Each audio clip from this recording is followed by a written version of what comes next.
Nobody asked, but I thought I would share my tiny book collection anyway. I am normally a tablet Kindle girly.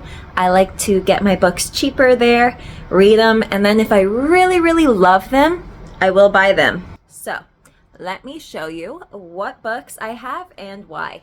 So, starting off strong, I do have books from the Inheritance Cycle by Christopher Paolini. Don't know the pronunciation.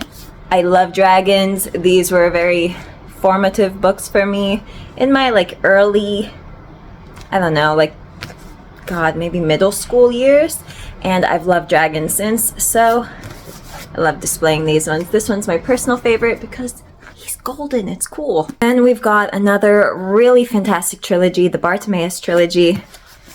Doesn't look quite as nice as my Inheritance Cycle ones, but these books are so good. I'm obsessed. They were better as audiobooks, actually. They have a really good narrator on those, but yeah, fantastic books. Love them. Following that, we do have some kind of miscellaneous wildcard books thrown in here. So we've got an H.G. Wells, just short stories. This is actually my husband's, so he only has 2 books, I think, in our collection. This is one of them. And I've got this one, my absolute favorite book of all time, The Last Unicorn. It's also actually a movie. It's kind of marketed as a kids movie.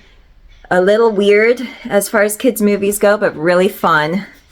Love this book. I didn't even know it was a book, actually. I thought it was only the movie for the longest time. Fantastic. Love it. And then we've got the real wild card. This is The Bone Orchard. This book I only keep because it is my reminder to not buy books randomly, because I bought this book randomly. I didn't like it. And I don't want to donate it or anything really, because I like keeping it as a reminder to myself. Buy books online first, and then if you really love them, actually get them in person. I don't like this book. Moving on, we've got a pretty big category, which is books about food that I found particularly inspiring. I think reading about food is a lot of fun. Reading about what goes on behind the scenes in a restaurant, very inspiring, interesting. So we got a few great ones here. This is about breads in France. Whenever I don't know what to bake, I just kind of open that and figure it out. And then this one is just all about the intricacies of food. It's fantastic. Moving on, we've got my husband's only other contributor to our collection, Courtroom Survival. Really thrilling stuff.